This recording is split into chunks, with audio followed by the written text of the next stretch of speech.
إن الحمد لله نحمده ونستعينه ونستغفره ونعوذ بالله من شرور أنفسنا وسيئات أعمالنا. من يهده الله فلا مضل له ومن يضلل فلا هادي له، وأشهد أن لا إله إلا الله وحده لا شريك له، وأشهد أن محمدا عبده ورسوله صلى الله وسلم وبارك عليه وعلى آله وصحبه أجمعين.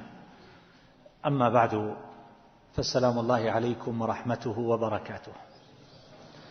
أرحب بكم جميعا أيها الإخوة والأخوات، وأسأل الله تبارك وتعالى أن يعيننا وإياكم على ذكره وشكره وحسن عبادته. أيها الأحبة، هذا المجلس عنوانه ما قد سمعتم، فهو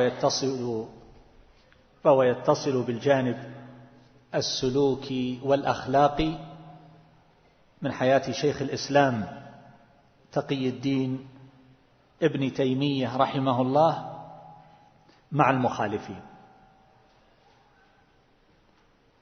ونحن في مثل هذه الأيام، في مثل هذه الأوقات، أحوج ما نكون إلى طرح مثل هذه الموضوعات. إن حالنا مع الخلاف أيها الأحبة حال لا تسر.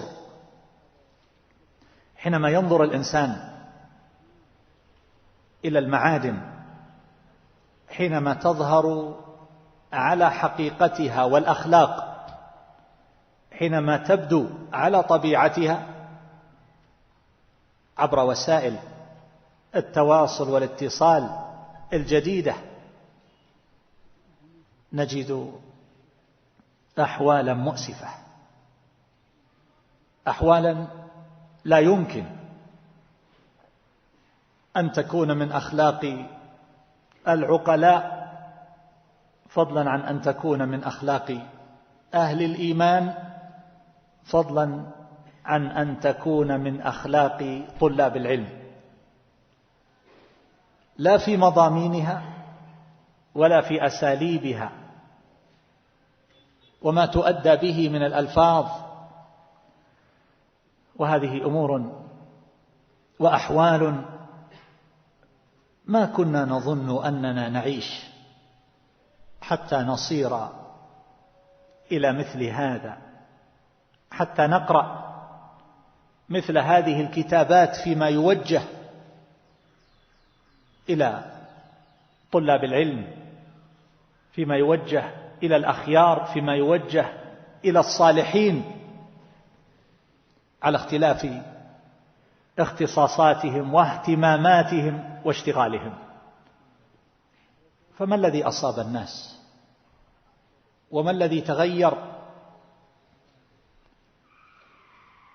كنا في زمان نسمع التخطئة، أخطأ فلان، ثم آلت بنا الحال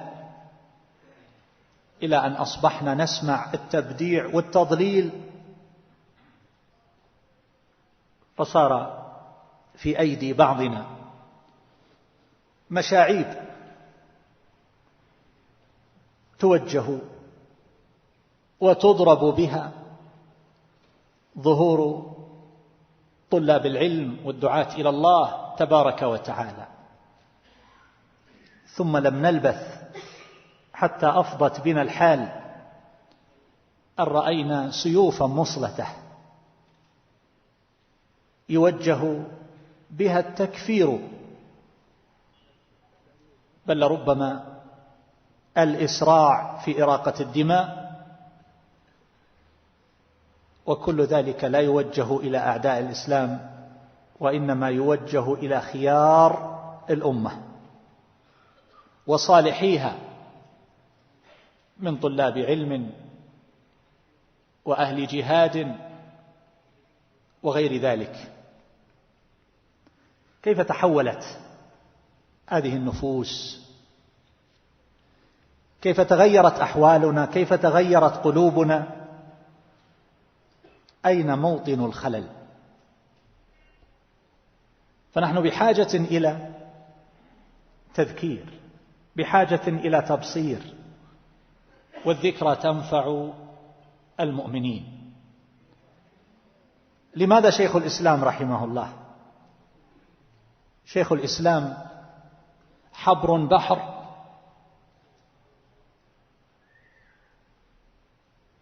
قد أجمع الجميع على إمامته وفضله وعلو كعبه في العلم والعمل، فهو من الأئمة الراسخين الذين لا ينازع المختلفون اليوم في إمامتهم. فلنبرز مثل هذه القدوة وأمثال هؤلاء الأئمة من أجل أن نعرض أنفسنا، هل نحن على طريقتهم؟ وهل نستطيع أن نقترب منهم من أجل أن نعرف أيها الأحبة البون الشاسع بيننا وبينهم؟ لربما كان الكثيرون من أمثالي يظنون أن سيرة هذا الحبر البحر مستوعبة. قرأت سيرته قراءات لا أحصيها، مجتمعة ومتفرقة، ولكني كلما قرأت سيرته تجددت لي الحياة، وأبصرت المساحة والمسافة الشاسعة بيننا وبينه، وأن نفوسنا وهممنا تتقاصر دون هذه القمة. ولكن أقول أيها الأحبة، إن لم نستطع أن نصل إليها فلا أقل من أن نعترف بالتقصير والضعف، فيتواضع الإنسان لربه تبارك وتعالى ويتواضع لإخوانه، ويراجع تقصيره وأخطاءه، وينظر في أحواله وفيما هو عليه من العمل والأخلاق والتعامل مع الأصدقاء قبل الخصوم. ثم إن عصره رحمه الله يشابه عصرنا من نواحي شتى كما هو معلوم. أعداء الإسلام تكالبهم، العدو الخارجي، أعداء من الداخل، أهل الأهواء والبدع من الرافضة والجهمية وغلاة الصوفية، أصحاب الشهوات، أهل العلل والأمراض النفسية الذين قطع قلوبهم الحسد. كل هذا كان موجودا وظاهرا في عصره رحمه الله رحمة واسعة. هذا الحديث أيها الأحبة من المخاطب به؟ الذي عزمت عليه منذ أن عزمت على المجيء إلى هذا المكان أن يكون المخاطب أولا هو نفسي، فأنا أخاطبها وأذكرها بهذه المعاني. ثم إني أخاطب به كل من أراد أن يكون قدوته أمثال هؤلاء النجوم، أمثال هؤلاء الشموس الذين سلكوا هذا الطريق وتحملوا الأعباء وصبروا حتى بلغوا. كل من أراد أن يقتدي بالكبار فهذا الحديث موجه إليه. هذا الحديث موجه لكل من أراد الحق والهدى، كل من أراد أن يتبصر، فهذا الحديث نخاطبه به، نخاطب به كل أحد من أهل الإيمان إلا من أبى، الذي رضي أن يقوده مجاهيل ممن لم يعرفوا لا بعلم ولا بعمل، وليس لهم تاريخ في التحصيل والطلب وثني الركب، وليس لهم سيرة معروفة تدل على صدقهم في العمل بمقتضى هذا العلم.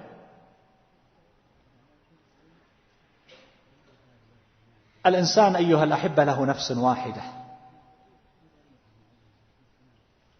إنما هي نفس واحدة، فينبغي أن ينظر في كل خطوة يخطوها إلى أين يتجه وإلى أين يسير ليتحقق له الخلاص والنجاة. إنما هي نفس واحدة وليست بنفسين.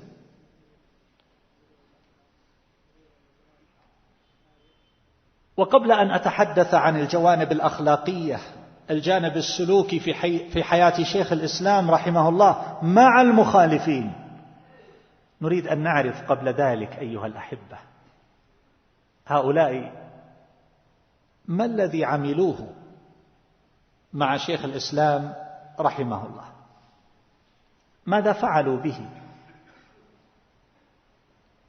بل لك أن تقول ماذا تركوا من أنواع الأذى مما استطاعوا أن يوصلوه إليه فتورعوا عنه. ماذا فعل هؤلاء بشيخ الإسلام؟ ثم بعد ذلك نعرف كيف قابل هؤلاء وكيف تعامل معهم، لننظر في تعاملاتنا وعلاقاتنا وأخلاقنا مع الموافقين والمخالفين. فإياك أن يذهب الذهن بك إلى قوم آخرين أن الحديث موجه إليهم. ضع نفسك في كل مقام من هذه المقامات، وكيف ستتصرف لو كنت مكانه. ومن هنا يبدأ التصحيح، ومن هنا تبدأ المراجعة، ومن هنا تبدأ التربية. لكن حينما يستمع الإنسان وذهنه يتلفت هنا وهناك لينزل هذا الحديث على من يعرف ممن يرى أن ذلك يصدق عليهم، وينزل الحديث الآخر على قوم آخرين، ثم هو بعد ذلك بمنأى عن هذا كله، هذا الكلام غير صحيح. انظروا أيها الأحبة ماذا فعلوا، بل انظروا ماذا بقي مما لم يفعل. فأول ذلك الرمي بالتبديع والتكفير، وليس بعد هذا شيء. أن يرمى الإنسان بالكفر والضلالة والبدعة. نصر المنبجي اسم ما عرفناه إلا من عداوته لشيخ الإسلام ابن تيمية رحمه الله. شأن النفوس الطفيلية التي تتسلق على قمم أو تحاول أن تتسلق لتكسرها، علها أن تدخل التاريخ حينما تسلقت هذه القمة. نصر المنبجي هو من قضاة مصر، كان يحرض عليه ويقول هذا مبتدع، هذا مبتدع. شيخ الإسلام رحمه الله قام عليه خلق من علماء مصر والشام كما يقول الذهبي قياما لا مزيد عليه، وبدعوه وناظروه وكابروه، فجرى بينه وبينهم حملات حربية وواقعات شامية ومصرية. يقول وكم من نوبة قد رموه عن قوس واحدة. علماء وقضاة حاربوه غاية المحاربة، وفي آخر الأمر دبروا عليه الحيلة في مسألة المنع من السفر إلى قبور الأنبياء والصالحين والأولياء، شد الرحال، وجعلوا لذلك لوازم. قالوا إنه يلزم من ذلك التنقص بالأنبياء، وأن هذا يقتضي الكفر، وبنوا على ذلك الحكم بتكفيره. انظر إلى اللازم المرتب على لازم، شد الرحال إلى القبور. المنع منه عند هؤلاء المبتدعة أن ذلك يقتضي التنقص من أقدار هؤلاء الأئمة، والتنقص من قدرهم يقتضي الكفر، إذن هو كافر. فأفتى بذلك 18 نفسا من هذه النفوس المريضة، أفتوا بكفر شيخ الإسلام رحمه الله، وعلى رأسهم الأخنائي المالكي. وأفتى قضاة مصر 4 بحبسه، 4 يعني على المذاهب 4، فحبس كما سيأتي، ثم حبس ثم حبس ثم حبس ثم حبس. كفروه وضللوه، ولم يكتفوا بهذا بل أغروا به. وهذا هو الثاني. لما صنف المسألة الحموية، الرسالة الحموية في الاعتقاد، شنع بها جماعة عليه، ونودي عليها في الأسواق على قصبة.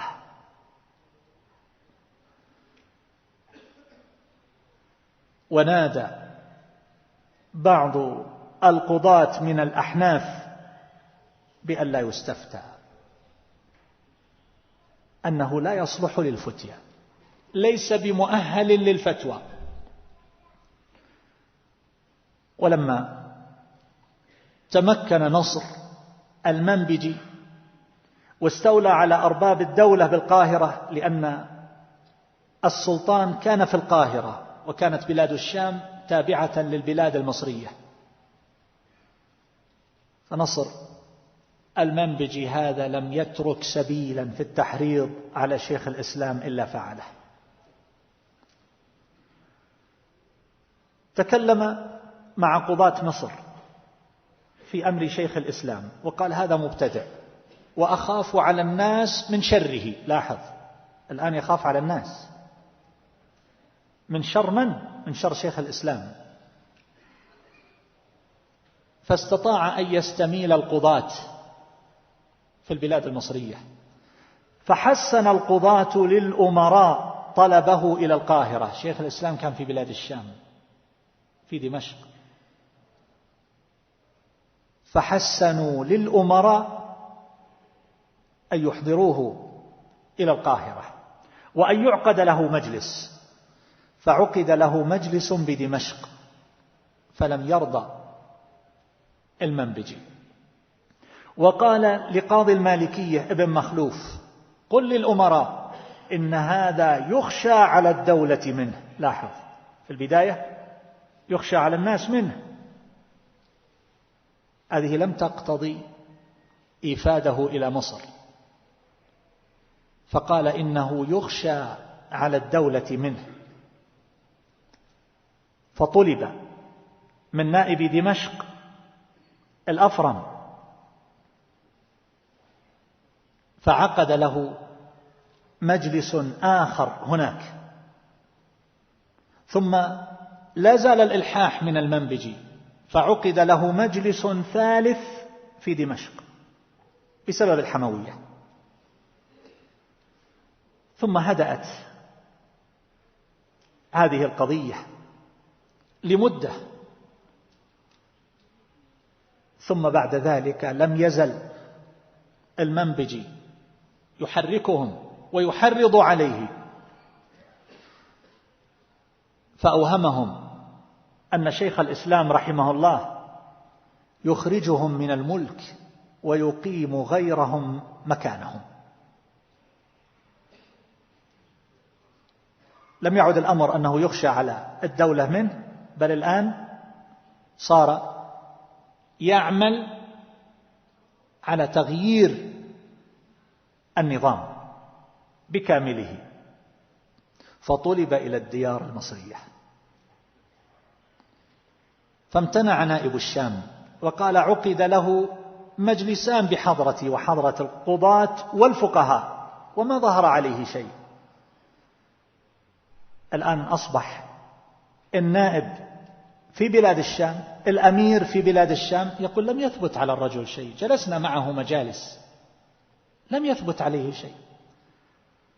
فماذا صنعوا من المكر والحيل؟ فقال الرسول الذي أرسل لنائب الشام أنا لك ناصح، وقد قيل إنه يجمع الناس عليك، يريد أن يعقد لك بيعة، يريد أن يجعلك أنت الرأس بدلا من السلطان، وأنه يأخذ البيعة من الناس لك، فإذا دافعت عنه وامتنعت من إرساله ستثبت التهمة. فجزع نائب دمشق وأثر فيه مثل هذا الكلام، فأرسله إلى القاهرة في رمضان سنة 500. فلما جاء عقدوا له مجلسا مباشرة من اليوم الثاني في رمضان. ماذا قال المدعي عند القاضي؟ قال أطلب تعزيره على ذلك التعزير البليغ. والتعزير البليغ عند المالكية والقاضي مالكي هو القتل.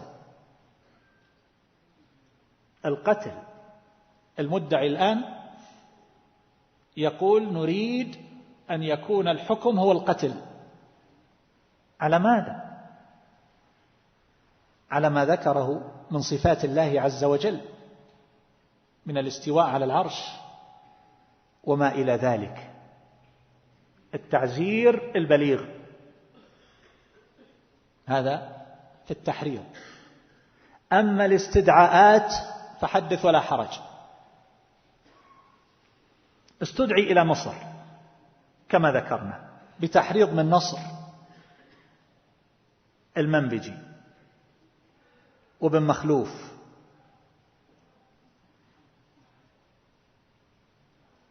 وغير هؤلاء، فجاء إلى القاهرة. ولما جلسوا معه وأرادوا أن يحاكموه، ثم بعد ذلك لم يخرجوا بشيء، فكانت حجته ظاهرة، فأراد رحمه الله بعد ذلك أن يرجع إلى دمشق، وطلبوا منه أشياء. الشاهد أنه لما ركب البريد في ليلة 18 من شهر شوال وسار وخرج من مصر،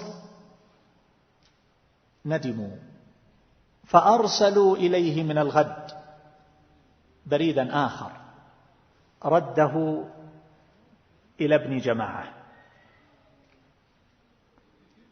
عقد المجالس وما أكثر تلك المجالس التي عقدت لمحاكمته رحمه الله. عقد له مجالس في الحموية، العقيدة والرسالة الحموية. فكما سبق أن القضاة في مصر حسنوا للأمراء طلبه إلى القاهرة بتحريض من المنبجي، فعقد له 3 مجالس كما سبق في دمشق بحضور نائب السلطان في بلاد الشام. ثم بعد ذلك أيضا عقد له مجلس آخر في الواسطية، وحصلت مناظرات طويلة ومناقشات في أيام. ثم امتحن سنة 500 بالسؤال عن معتقده بأمر السلطان، فجمع نائب السلطان في بلاد الشام، جمع القضاة والعلماء بالقصر، وأحضر الشيخ وسئل عن اعتقاده، فأحالهم إلى الواسطية. قالوا له اكتب عقيدتك. قال لو كتبت شيئا لقال هؤلاء إنه قد أخفى ما يعتقد وغير، لكن هذه عقيدة كتبتها قبل سنوات.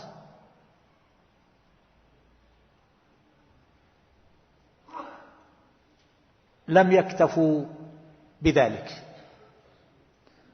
فالذين في مصر قد تقرحت أكبادهم، فدبروا الحيلة ورأوا أنه لا يمكن البحث معه، يناطحون جبلا. قالوا لكن يعقد له مجلس ويدعى عليه وتقام عليه الشهادات. فهنا الجاشنكير، المنبجي، ابن مخلوف، فطلب الشيخ كما سبق إلى القاهرة، وعقد له المجلس في 2 يوم من وصوله، في 22 من شهر رمضان. هذا المجلس عقد في القلعة، وادعي عليه عند ابن مخلوف قاضي المالكية أنه يقول إن الله تكلم بالقرآن بحرف وصوت، وأنه على العرش بذاته، وأنه يشار إليه بالإشارة الحسية. أين الله؟ هذه الجرائم ال3. وأن المدعي قال ما قال كما سمعتم قبل قليل، يطالب بتعزيره التعزير البليغ. فقال القاضي، والقاضي هو الخصم، يعني ابن مخلوف، وهؤلاء الخصوم أيها الأحبة هم بين جهمي ومن غلاة الصوفية، من أهل الاتحاد ووحدة الوجود، وقبوري من الصوفية الغلاة وغيرهم. الشاهد أن القاضي ابن مخلوف قال له ما تقول يا فقيه؟ فشيخ الإسلام رحمه الله حمد الله وأثنى عليه، فقاطعوه وقالوا أسرع ما جئت لتخطب. فقال أمنع من الثناء على الله تعالى؟ فقال القاضي أجب فقد حمدت الله تعالى. بغاية الاستعجال يريدون إقامة الشهادات ثم الحكم عليه. فسكت الشيخ، فقال القاضي أجب. فقال الشيخ من هو الحاكم فيه؟ من سيحكم فيه؟ فأشاروا إلى القاضي. فقال أنت خصمي كيف تحكم فيه؟ يعني ابن مخلوف هو يتبنى هذه الانحرافات، وهو الذي يشنع على شيخ الإسلام رحمه الله. الشاهد أنهم أقاموا الشيخ، فلما رأى ذلك قال رضيت أن تحكم في، فلم يمكن من الجلوس، لم يمكن من الجلوس.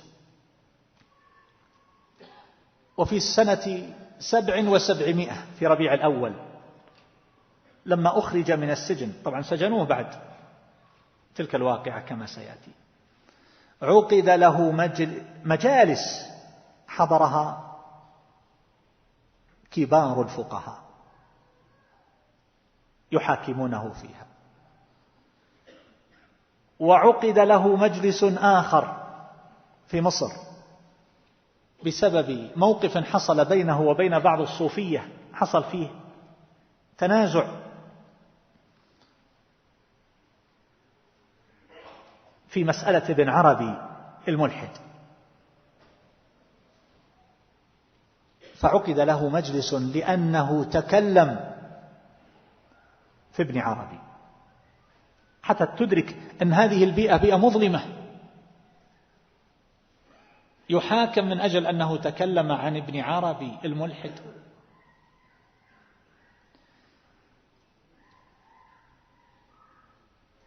وهكذا أيضا حينما أراد أن يرجع إلى دمشق وخرج مع البريد، فأرسلوا إليه من الغد وأعادوه إلى مصر، فاجتمع الفقهاء، وفي هذه المرة قالوا ما ترضى الدولة إلا بالحبس. يعني ليس الأمر متروكا للقاضي، ما ترضى الدولة إلا بالحبس. فقال ابن جماعة وفيه مصلحة له، يعني الحبس مصلحة لشيخ الإسلام ابن تيمية رحمه الله. فابن جماعة استناب شمس الدين التونسي المالكي بأن يحكم عليه بالحبس، فامتنعوا، قال ما ثبت عليه شيء.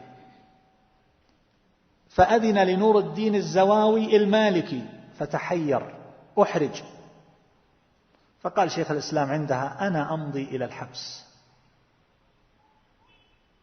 فقال الزواوي إذن يكون في موضع يصلح لمثله، فقالوا له ما ترضى الدولة إلا بالحبس، يعني موضع يصلح لمثله أنه يوضع مثلا في إقامة جبرية في داره، في محل إقامته في القاهرة أو نحو ذلك. فقالوا لا، الحبس. فأرسل إلى حبس القاضي، وكل هذا بتدبير المنبجي.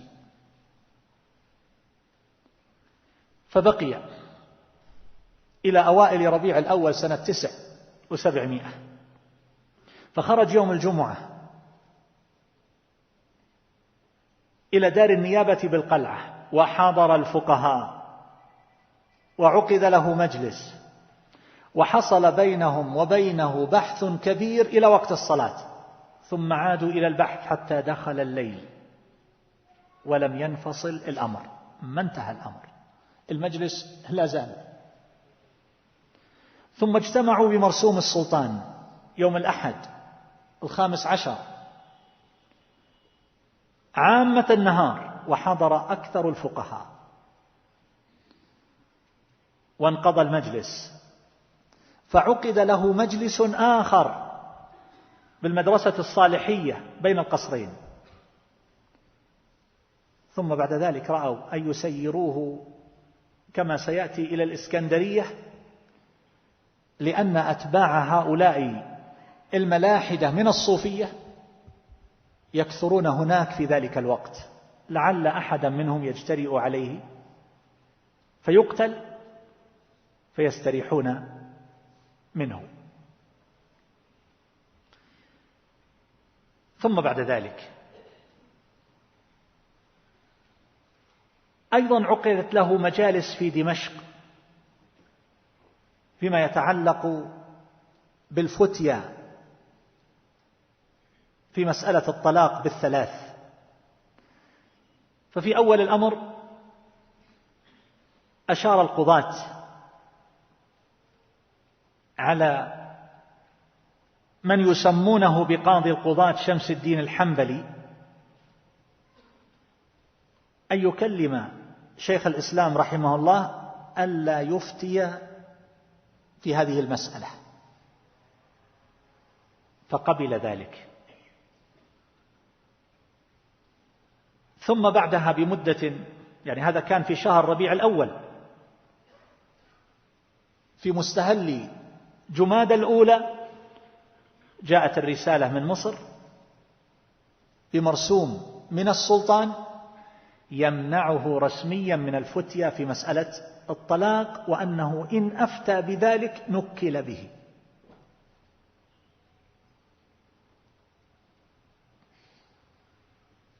فلما كان 19 من شهر رمضان جمع الفقهاء والقضاة عند النائب في بلاد الشام، وقرئ عليهم كتاب السلطان، وفيه ما يتصل بهذا القرار المتعلق بشيخ الإسلام ابن تيمية رحمه الله، فعوتب على فتياه بعد المنع، وانفض المجلس على توكيد المنع.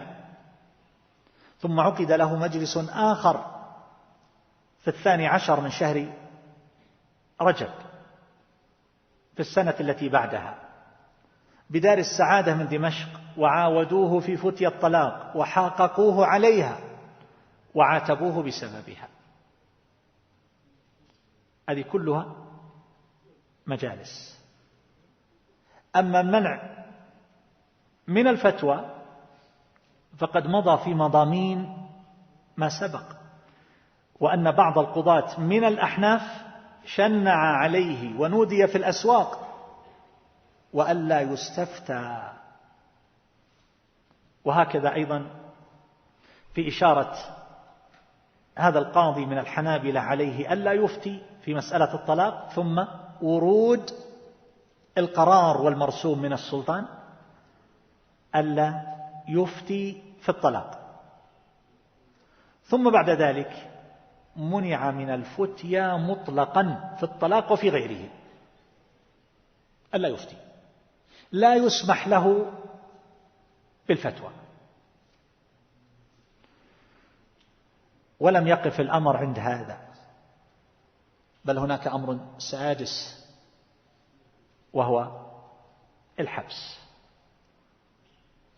اعتقل رحمه الله مرات وكرات، الذي أحصيت منها 6.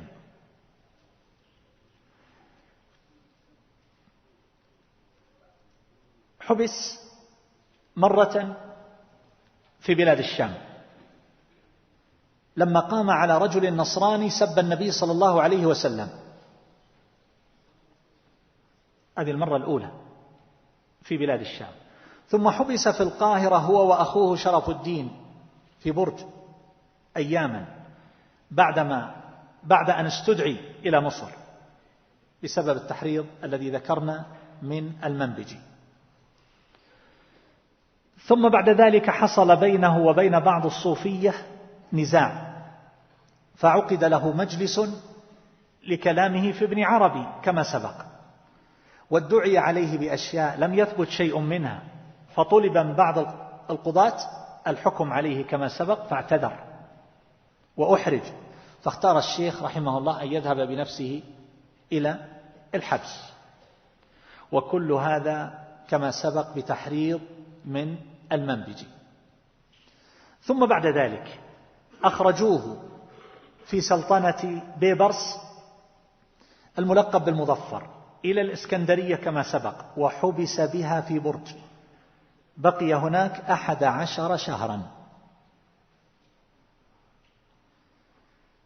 ثم بعد ذلك حبس بقلعة دمشق، فأقام بها إلى يوم الاثنين يوم عاشوراء سنة 21، فأخرج بعد العصر، فكانت مدة حبسه فيها 5 أشهر و18 يوما في مسألة شد الرحال لزيارة القبور وفتوى الطلاق بالثلاث.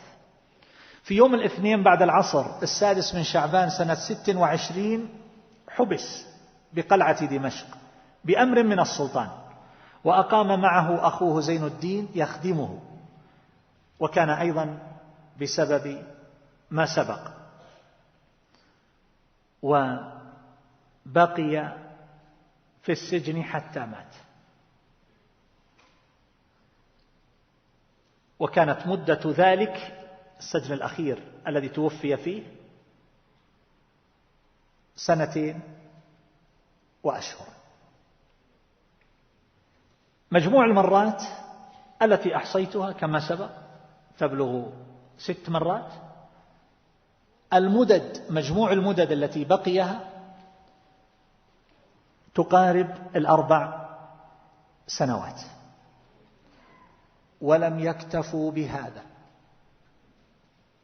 بقي أمر سابع، وهو أنه في يوم الاثنين 19 من شهر جمادى الآخرة سنة 28 و700 أخرج ما كان عنده رحمه الله من كتب وكراريس وأوراق وأقلام وحبر، ومنع من الكتابة ومن قراءة الكتب ومن التصنيف والنظر في العلوم البتة.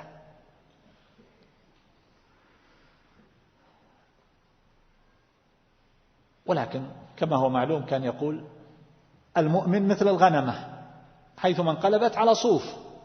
وكان يقول: ما يصنع بي أعدائي إن جنتي وبستاني في صدري، إن سجني خلوة وقتلي شهادة وإخراجي من بلدي سياحة. وكان يقول: ما عندي شيء أخسر عليه،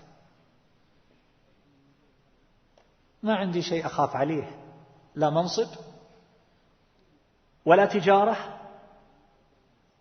لا منصب ولا تجارة. نعم، ما عنده شيء يتخوف عليه. ولم يكتفوا بهذا، بقي أمر ثامن، وهو أذى أصحاب الشيخ رحمه الله. عرفنا أنه لما اعتقل بالشام مدة يسيرة بسبب ذلك الذي سب النبي صلى الله عليه وسلم، اعتقل معه الشيخ زين الدين الفارقي. وفي ربيع الآخر في آخره عزل الشيخ كمال الدين الزملكاني. كمال الدين بن الزملكاني كان من المحبين لشيخ الإسلام،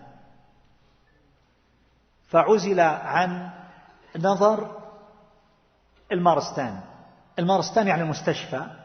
كانت هذه المستشفيات عبارة عن أوقاف، فكان الناظر عليها هو كمال الدين بن الزملكاني، فعزلوه عن ذلك بإشارة من المنبجي. قالوا يبعد مستشفى وإن كان مستشفى. ولما استدعي إلى القاهرة بتحريض من المنبجي وابن مخلوف وحبس هناك، حصل أذى كثير للحنابلة حينها، صاروا يؤذون. وفي سنة 26 و700 في يوم الأربعاء منتصف شهر شعبان، لما أمر قاضي القضاة كما يسمونه جلال الدين القزويني بحبس جماعة من أصحابه، أصحاب شيخ الإسلام، وكان هذا بإشارة من نائب السلطان في الشام، بل عزر جماعة منهم على دواب ونودي عليهم، يعني للشناعة، أركبوا على دواب وصار ينادى عليهم كما يفعل بالمجرمين. ثم أطلقوا إلا الحافظ ابن القيم رحمه الله فإنه حبس بالقلعة إلى ليلة الأربعاء 20 من شوال. فطلب أخوان لشيخ الإسلام ابن تيمية رحمه الله، زين الدين وشرف الدين، بحثوا عنهم من أجل أن يحبسوهم معه، فوجدوا زين الدين فأخذوه وأدخلوه في الحبس. ولم يكتفوا بهذا، بل وصل الأذى والضرر المباشر بالضرب ونحوه، تطاولوا عليه بالأيدي.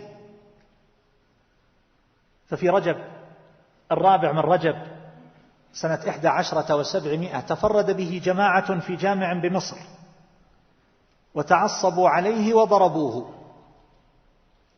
في منتصف رجب ظفر به بعض المبغضين له في مكان خال وأساء الأدب عليه، تطاول على الشيخ. في شعبان سنة 11 و700 استفرد به البكري وهو من خصومه، وهذا في مصر، ووثب عليه ونتش بأطواقه وقال: احضر معي إلى الشرع فلي عليك دعوى. هؤلاء الخصوم، وهذه أفعالهم، وهذا تحريضهم، وهذا أذاهم، ما تركوا شيئا إلا فعلوه. هل خرج شيخ الإسلام رحمه الله من هذه البلايا والرزايا والمحن والمصائب، من هذه السجون؟ خرج ناقما على المجتمع، ناقما على طلاب العلم، ناقما على المشايخ، ناقما على الناس جميعا. انظروا كيف صنع. حينما خرج هل تحول أصحابه إلى خصوم وأعداء لأنه يرى أنهم قصروا معه، أنهم ما قاموا بالواجب نحوه؟ كيف تعامل مع هؤلاء الخصوم ومن هم على شاكلتهم من أهل الأهواء والضلالات والبدع؟ أول شيء أيها الأحبة نجده ظاهرا واضحا في سيرته رحمه الله في مواقف كثيرة: سلامة الصدر للجميع، والعفو والصفح، وترك الانتصار للنفس. هذه سمة بارزة في شخصية شيخ الإسلام رحمه الله. إنسان يؤذى هذا الأذى، يلاحق هذه الملاحقة، يحرض عليه هذا التحريض، ومن قبل من؟ من قبل أقوام قد تلبسوا ببدع غليظة. ثم بعد ذلك كيف كان يعاملهم؟ دعونا ننظر في البداية كيف كان يعامل الدائرة التي كانت حوله من الأصحاب والمحبين والأقران. فأرسل إليهم رسالته من مصر، يرسل لإخوانه في بلاد الشام، يقول لهم في ضمنها: وأول ما أبدأ به من هذا الأصل ما يتعلق بي، فتعلمون رضي الله عنكم أني لا أحب أن يؤذى أحد من عموم المسلمين فضلا عن أصحابنا بشيء أصلا، لا باطنا ولا ظاهرا. انظر الأخلاق. يقول: لا أسمح لأحد أن يؤذي أحدا بسببي، ولا عندي عتب على أحد منهم، ولا لوم أصلا، ما في معاتبة، بل لهم عندي من الكرامة والإجلال والمحبة والتعظيم أضعاف ما كان، كل بحسبه. لا يخلو الرجل إما أن يكون مجتهدا مصيبا أو مخطئا مذنبا، فالأول مأجور مشكور، اجتهد، رأى أن المصلحة أن يكون اشتغاله بكذا إلى غير ذلك. يقول: والثاني مع أجره على الاجتهاد فمعفو عنه مغفور له. والثالث المذنب، يعني اللي تعمد الإساءة، فالله يغفر لنا وله ولسائر المؤمنين. من بقي؟ يقول: فنطوي بساط الكلام المخالف لهذا الأصل، كقول القائل: فلان قصر.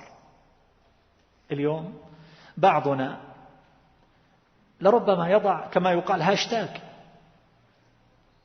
تصفية حسابات، من نصر فلان، من وقف مع فلان، ويكون هذا هو القيد الذي تثبت به براءة العالم أو طالب العلم، ويزكى أو لا يزكى، يتهم ويسقط تماما، ولا يرعى له حرمة ولا ذمة.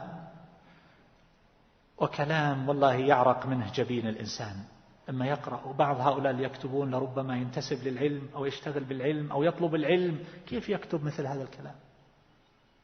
انظر شيخ الإسلام رحمه الله يقول لهم هم ثلاثة، هذا المخطئ يقول الله يغفر لنا وله لسائر المؤمنين، فنطوي بساط الكلام المخالف لهذا الأصل، كقول القائل فلان قصر، فلان ما عمل، فلان أوذي الشيخ بسببه، فلان كان سبب هذه القضية، فلان كان يتكلم في كيد فلان. يقول اتركوا هذا الكلام. انظر، يقول ونحو هذه الكلمات التي فيها مذمة لبعض الأصحاب والإخوان فإني لا أسامح من أذاهم من هذا الباب، ولا حول ولا قوة إلا بالله. يقول بل مثل هذا يعود على قائله بالملام، إلا أن يكون له من حسنة.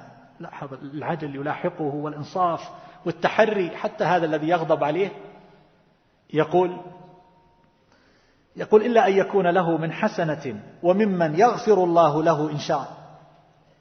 يقول وقد عفى الله عما سلف، وتعلمون أيضا أن ما يجري من نوع تغليظ أو تخشين على بعض الأصحاب والإخوان ما كان يجري بدمشق وما جرى الآن بمصر، فليس ذلك غضاضة ولا نقصا في حق صاحبه.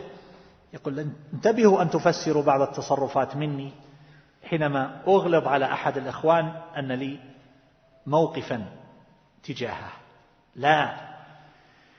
يقول ولا حصل بسبب ذلك تغير منا ولا بغض، بل هو بعدما عمل به من التغليظ والتخشين أرفع قدرا وأنبه ذكرا وأحب وأعظم. وإنما هذه الأمور هي من مصالح المؤمنين التي يصلح الله بها بعضهم ببعض، فإن المؤمن للمؤمن كاليدين تغسل إحداهما الأخرى، وقد لا ينقلع الوسخ إلا بنوع من الخشونة، لكن ذلك يوجب من النظافة والنعومة ما نحمد معه بذلك التخشين. يقول وتعلمون أن جميعا متعاونون على البر والتقوى، واجب علينا نصر بعضنا بعضا أعظم مما كان وأشد، فمن رام أن يؤذي بعض الأصحاب أو الإخوان لما قد يظنه من نوع تخشين عمل به بدمشق أو بمصر الساعة أو غير ذلك فهو الغالط. يقول وكذلك من ظن أن المؤمنين يبخلون، إلى أن قال وما غاب عنا أحد من الجماعة. لاحظ، يقول اللي ما زاروني وما عنده حساب، يقول من زارني ومن لم يزرني، لا، يقول وما غاب عنا أحد من الجماعة أو قدم إلينا الساعة أو قبل الساعة إلا ومنزلته عندنا اليوم أعظم مما كانت وأجل وأرفع. انظروا إلى الأخلاق، انظروا إلى المستويات القمم. هذه شخصية متفق عليها. للأسف لو عرضنا بعض الشخصيات من الأئمة المعاصرين أعلم أن البعض لربما بعض الإخوان لربما يكون عنده استثناءات، لكن شيخ الإسلام الجميع يتفق على إمامته. نعم.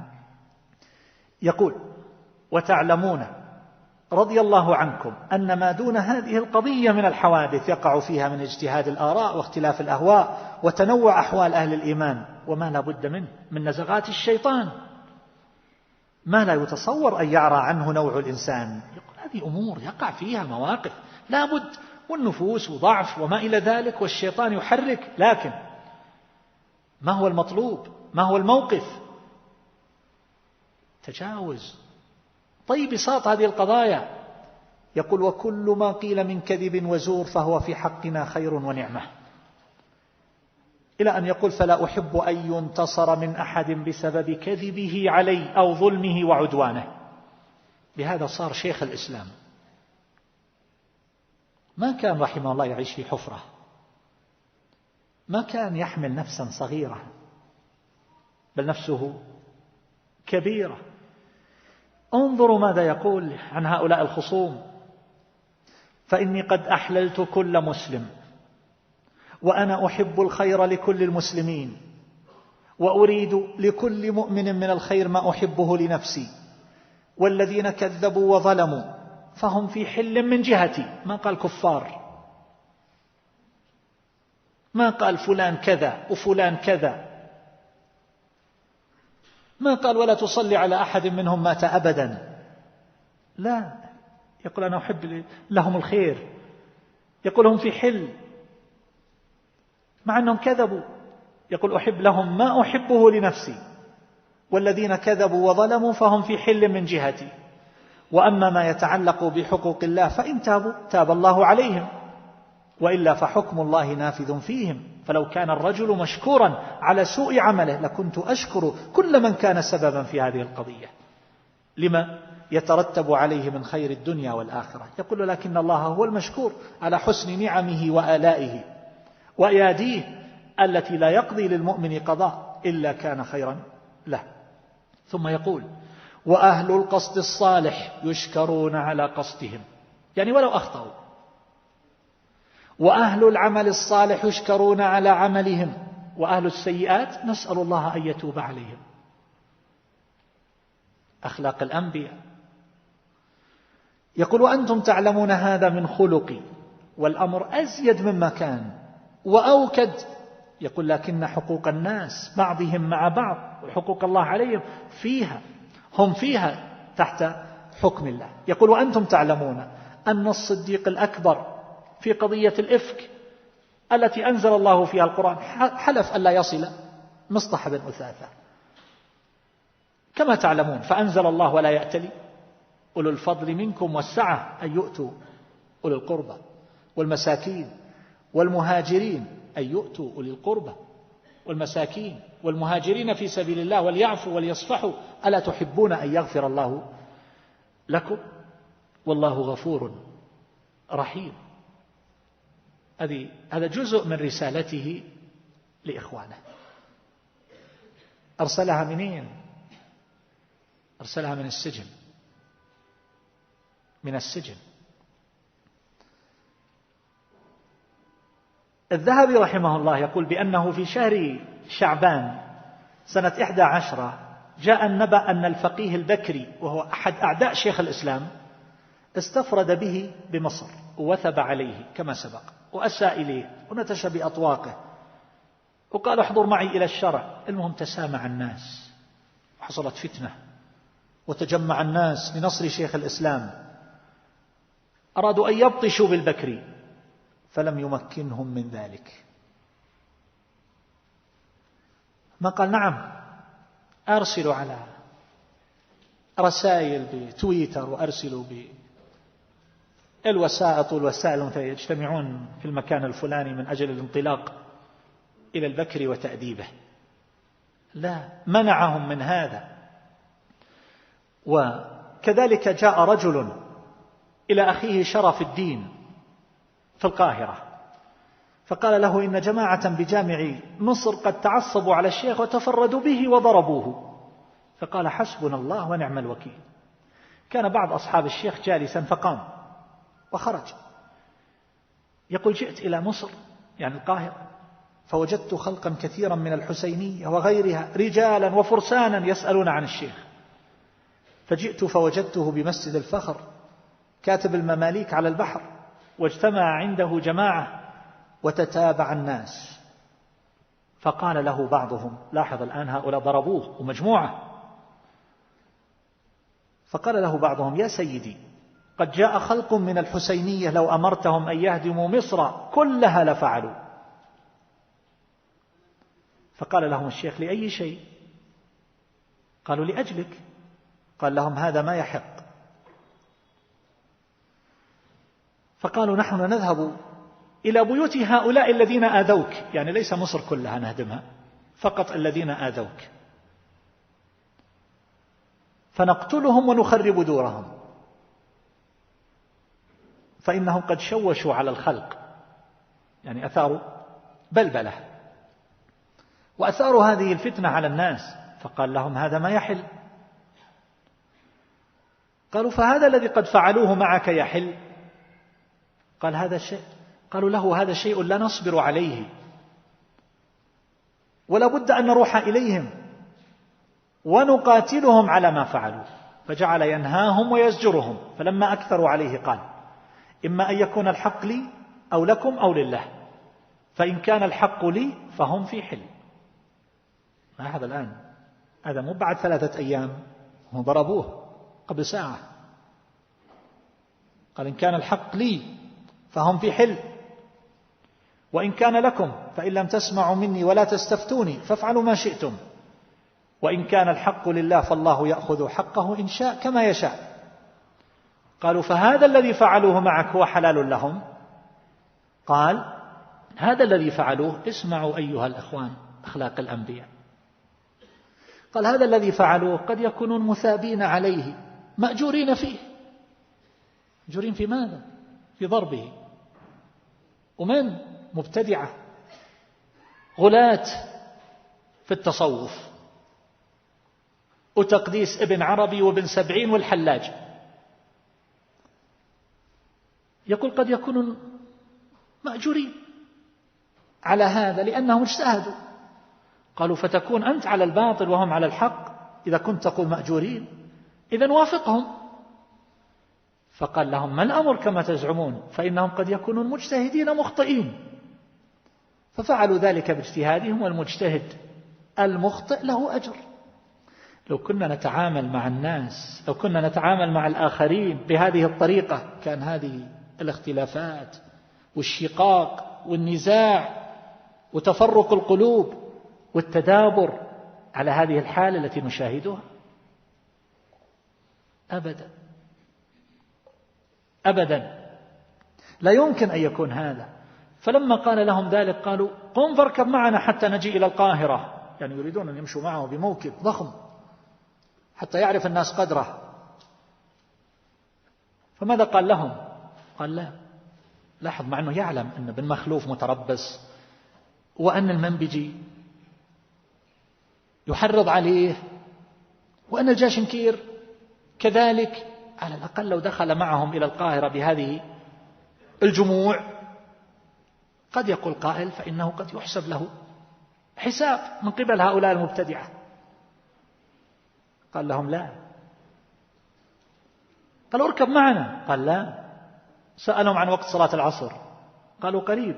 فقام قاصدا إلى الجامع اللي فيه تجمع هؤلاء اللي ضربوه، قام إلى الجامع لصلاة العصر. فقيل يا سيدي قد تواصوا عليك ليقتلوك، وفي الجامع قد يتمكنون منك، صل في أي مكان. قال لا، إلى الجامع. فخرج فتبعه خلق كثير، فضاقت الطريق بالناس وكثر الزحام. فقال له بعض من كان قريبا منه ادخل إلى هذا المسجد، مسجد في الطريق، واقعد فيه حتى يخف الناس لئلا يموت أحد من الزحام. فدخل ولم يجلس، واقف. فلما خف الناس خرج إلى الجامع العتيق يريد أن يصلي العصر، والناس يقولون هنا يقتلونه، الساعة يقتلونه. فلما دخل الجامع قالوا الآن يغلقون عليه الجامع ويقتلونه ويقتلون أصحابه معه. فدخل الجامع فصلى ركعتين، فلما سلم أذن المؤذن لصلاة العصر، فصلى العصر. بعد الصلاة بدأ يتكلم عن هذه الفتنة ويشرح، وإذا ببحر له هدير في العلم رحمه الله فبهرهم. فخرج أتباعه، جلس يتكلم إلى المغرب، فخرج أتباع خصومه وهم يقولون والله لقد كنا غالطين في هذا الرجل لقيامنا عليه. هم يستمعون، يريدون أن يستمعوا شيئا من أجل أن يقوموا عليه فيقتلوه. فقالوا كنا غالطين في هذا الرجل لقيامنا عليه، والله إن هذا الذي يقوله هو الحق، ولو تكلم هذا بغير الحق لم نمهله إلى أن يسكت، بل كنا نبادر إلى قتله. شبيحة، يعني عندهم استعداد، القتل عندهم أسهل شيء. انظر، لو قال لهم نعم اذهبوا إليهم واهدموا بيوتهم واقتلوهم. الشاهد أن هؤلاء رجعوا وعرفوا الحق وأنابوا. يقول لو كان هذا يبطن خلاف ما يظهر لم يخفى علينا. عرفوا الصدق في كلامه، فصاروا فرقتين يخاصم بعضهم بعضا. يعني وجد منهم دعاة حق، أصحاب سنة. كذلك أيضا وقع أذى في حقه رحمه الله بمصر، لما أذاه بعض أعدائه وأساء الأدب عليه، فحضر جماعة كثيرة من الجند وغيرهم إلى الشيخ من أجل أن ينتصروا له. هذا حصل من فقيه في مصر، حصلت منه هذه الإساءة لما رأى هذه الجموع ورأى هؤلاء الناس قد ثاروا لنصرة شيخ الإسلام، خاف فصار يتودد ويرسل شفعاء لشيخ الإسلام. شيخ الإسلام ما تكلم ولا قال في حقه حرفا، بل قال: لكن أنا ما أنتصر لنفسي فقط، أنا ما أنتصر لنفسي. العلم أيها الأحبة يقتضي العمل. لما جاءه رسول نائب السلطان في دمشق وجلس يخاطب شيخ الإسلام ويأخذ معه ويطلب منه أن يكتب عقيدته أو أن يكتب شيئا ليكون له مخرجا، قال: اكتب أي شيء. شيخ الإسلام قال: ماذا أكتب؟ أعطيكم كتبا في العقيدة مثل الواسطية، خذوها، ليس عندي عقيدة جديدة أكتبها. فقال له: اكتب أي شيء. فقال: ماذا أكتب؟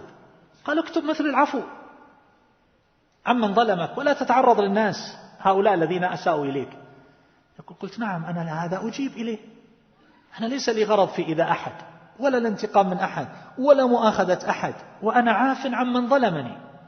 يقول: فأردت أن أكتب، بعدين قلت: مثل هذا يكتب، هذا ما جرت العادة بكتابته أن الإنسان يكتب أنه عفى عمن أساء إليه. يقول: فأنا أبذل غاية ما وسعني من الإحسان وترك الانتقام وتأليف القلوب. وكان مما خاطبه بذلك كان يقول له: ليس الحق في هذه القضية لي بل لله. يقول: هذا موضوع يتعلق بعقيدة المسلمين، قضية ما هي قضية شخصية. يقول: هذا الحق لله ولرسوله وللمؤمنين من شرق الأرض إلى مغربها، وأنا لا يمكنني أن أبدل الدين ولا أن أنكس راية المسلمين ولا أرتد عن دين الإسلام لأجل فلان وفلان. ويقول أن حبست، فالحبس في حقي من أعظم نعم الله عز وجل. يقول: والله ما أطيق أن أشكر نعمة الله علي في هذا الحبس، وليس لي ما أخاف الناس عليه، ليس لي إقطاع ولا مدرسة ولا مال ولا رياسة ولا جاه، ما عندي أشياء أخاف عليها، إنما الخوف عليكم أنتم. إذا ذهب ما أنتم فيه من الرياسة والمال، يقول: أنتم الآن تناضلون من أجل رياسة ومن أجل أموال، من أجل إدارة مدرسة، إدارة نظارة وقف أو غير ذلك، أو يقول: الخوف عليكم إذا ذهب هذا كله وقفتم بين يدي الله عز وجل وأفسدتم دينكم الذي تنالون به سعادة الدنيا والآخرة. يقول: خوف، أنا ما عندي شيء أخاف عليه، أنا خايف عليكم أنتم. وماذا يقول له؟ يقول: رأيت مني، يقول: أنت رأيت بنفسك وسمعت موافقتي على كل ما فيه طاعة لله ورسوله وعدم التفاتي إلى المطالبة بحظوظي. يقول: ما طلبت قط بقضية تتعلق بي أو مقابلة من يؤذيني. يقول: أنت تيقنت هذا مني وعرفته، فما الذي يطلب من المسلم أكثر من هذا؟ نعم. يقول: أما قضية لين الجانب وما إلى ذلك فهذا أنا مجيب إليه جميعا. ثم أيضا يقول لهم: أنا يمكنني ألا أنتصر لنفسي ولا أجازي من أساء إلي وافترى علي ولا أطلب حظي ولا أقصد إيذاء أحد بحقي، هذا كله مبذول مني ولله الحمد، ونفسي طيبة بذلك. يا إخوان، لا يذهب ذهنك بعيدا. لو كنا نحن في هذا المقام كيف سنتصرف مع هؤلاء؟ كيف سنتعامل معهم؟ كيف سننظر إليهم؟ كيف سنخرج؟ بأي وجه سنلقاهم؟ يقول له مثل هذا الكلام. وانظر فوق ذلك، انظر الاهتمامات عند شيخ الإسلام رحمه الله، ما هي اهتماماته؟ يتحدث عن ماذا؟ يقول لهم بعد ما يطمئن المحبين أن الحق في علو وازدياد وانتصار والباطل في سفول وانخفاض واضمحلال، يقول أذل الله رقاب الخصوم وطلب أكابرهم من السلم ما يطول وصفه. الآن خضعوا. هذا سيأتي ذكره لما استعاد الملك الناصر ملكه، فأراد أن يقرب شيخ الإسلام إلى آخره. صاروا يطلبون هؤلاء الخصوم، يطلبون من شيخ الإسلام العفو والصفح والمسامحة. شيخ الإسلام لم يلتفت إلى نفسه. ماذا كان يقول؟ يقول وقد اشترطنا، لما طلب أكابرهم الصلح، يقول اشترطنا عليهم من الشروط ما فيه عز الإسلام والسنة وما فيه قمع الباطل والبدعة، وقد دخلوا تحت ذلك كله. شرطه ما هو؟ إظهار السنة، إظهار الحق، إظهار الدين. لم تلتبس عند شيخ الإسلام رحمه الله حظوظ النفس مع نصر الدين. ما قال أنا رمز أمثل عقيدة السلف، فالطعن في طعن في عقيدتهم، والثناء علي هو ثناء على اعتقاد السلف ومسلكهم. ما قال هذا. يقول أنا ما مني شيء ولا لي شيء، وكل من آذاني فهو في حل. المقصود هو نصر الدين ونصر السنة وإعزاز الحق. لا أطلب منكم أي شيء. يقول لا يعتذر أحد، ليس في نفسي عتب أصلا على أحد. هذه أخلاق، هذه تربية عالية قد تتقاصر كثير من النفوس أيها الأحبة عنها، لكن الإنسان يجاهد نفسه. المشكلة أن أصبحنا نقرأ أشياء ونرى أشياء في الحضيض، يعني لا يقال لها تربية إطلاقا. لغة لا تعهد ولا تعرف. والله إني أقرأ أحيانا في بعض المعرفات المجهولة وبعض الحسابات المجهولة، وأكاد أستيقن الذي كتب هذا مندس عدو للإسلام والمسلمين، يريد الإيقاع بين أهل الخير والصلاح وأهل السنة. يحرض ويرمي بالعبارات الكبار كفر والزندقة والضلالة على خيار الأمة، على من لا يعرفون بتهمة. هكذا يقال عنهم. لما كان في سجن القلعة الأخير في دمشق وفي مرض الموت، جاء الوزير يريد من شيخ الإسلام أن يحلله، أن يعفو عنه، سامحني على التقصير والأذى. فماذا قال شيخ الإسلام؟ ما قال له هيهات الآن، ما قال له مثل هالكلام ولا حصل من شماته، لا، قال إني قد أحللتك وجميع من عاداني وهو لا يعلم أني على الحق. وقال إني قد أحللت السلطان الملك الناصر من حبسه إياي لكونه فعل ذلك مقلدا غيره معذورا، ولم يفعله لحظ نفسه بل لما بلغه مما ظنه حقا من مبلغه، والله يعلم أني بخلافه. يقول وقد أحللت كل واحد مما كان بيني وبينه إلا من كان عدوا لله ورسوله. من هو العدو لله ورسوله؟ شيخ الإسلام لا يقول إن هؤلاء، هو لا يصفهم بهذا، يقول أنا أحب لهم ما أحب لنفسي. يقول أنا ما أحللتك بس، أنا أحللت الجميع إلا من كان عدوا لله ورسوله. لو كنت في هذا المقام ماذا تفعل؟ حتى نعرف المساحة البعيدة الشاسعة والتربية الحقيقية والمستويات والدرجات التي يتفاوت الناس فيها عند الله في الدار الآخرة. هذا التفاوت في الدنيا هو تفاوت في الدرجات. أهل الإيمان وغيرهم كما قال الله عز وجل هم درجات عند الله، يتفاوتون غاية التفاوت بل لم يكتفي بالعفو وسلامة الصدر، وهذه الأشياء لا يمكن أن تصدر أيها الأحبة إلا من إنسان سليم الصدر، قلبه نظيف، ما يحمل قلب جمل لإخوانه للمجتمع. ثقوا أيها الأحبة إن الإنسان الذي يتعامل مع الناس بتحامل لا يكون له قبول أبدا. إن دعا لم يقبل منه، إن دعا الناس لم يقبل منه، إن نصح لم تقبل نصيحته، إن تكلم فإن النفوس تلفظه، لا يكون له قبول إطلاقا. الناس يعرفون أن هذا الإنسان لا يحبهم، أنه يبغضهم، أنه لا يريد لهم الخير. ولهذا في هذه الخلافات أيها الأحبة والفتن التي تموج ونتقلب فيها، نسأل الله العافية للجميع، أن يعصمنا وإياكم من مضلات الفتن، هذه لا يمكن أن يكون المخرج منها عبر قلوب دنسة، قلوب ملوثة، قلوب مليئة بالغل. هؤلاء لا يستطيعون أن يرتفعوا، قلوبهم مثقلة، ما يستطيع أن يحلق أعلى يرتفع.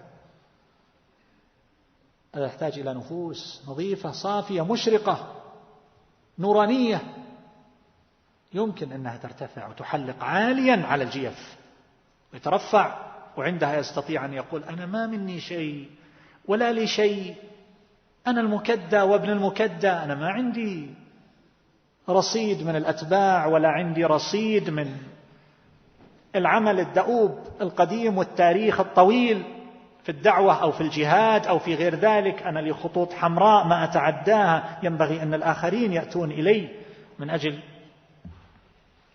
أن يسمعوا مني وأن يدخلوا تحت نظري وطاعتي وما إلى ذلك. صاحب القلب السليم النظيف لا يمكن أن يصير بهذه المثابة، لكن القلوب المثقلة بالأضغان هذه التي عندها قائمة طويلة من تصفية الحسابات،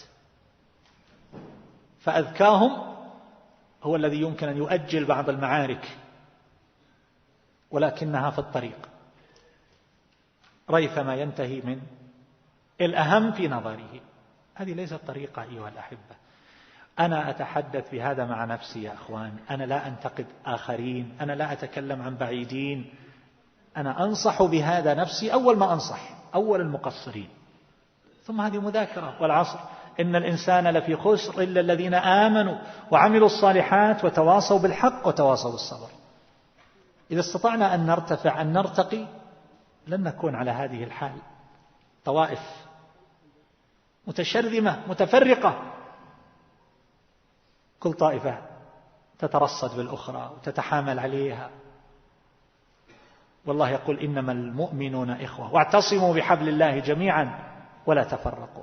شيخ الإسلام أرفع من هذا كله، ما كان يعفو فقط وسليم الصدر، لا، بل كان يحسن إليهم.